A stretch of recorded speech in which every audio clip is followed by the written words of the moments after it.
Hola a todos, en este vídeo voy a mostrar cómo conectar los auriculares REDMI en la aplicación.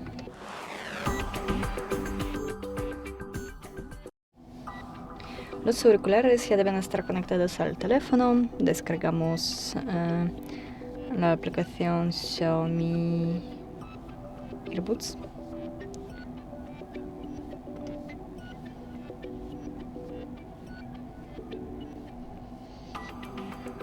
Abrimos la aplicación,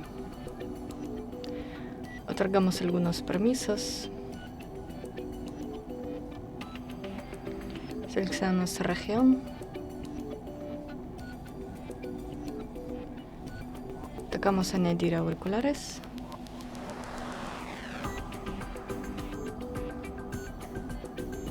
y seleccionamos auriculares.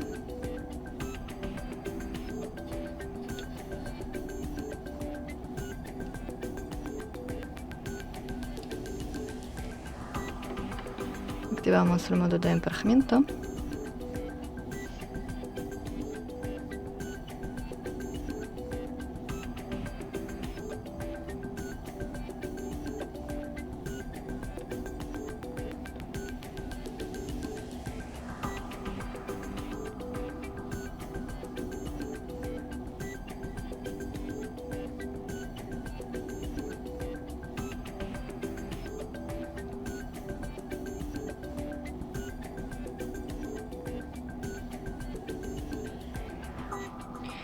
Y eso es todo. Gracias por ver, denle like y suscríbanse a nuestro canal.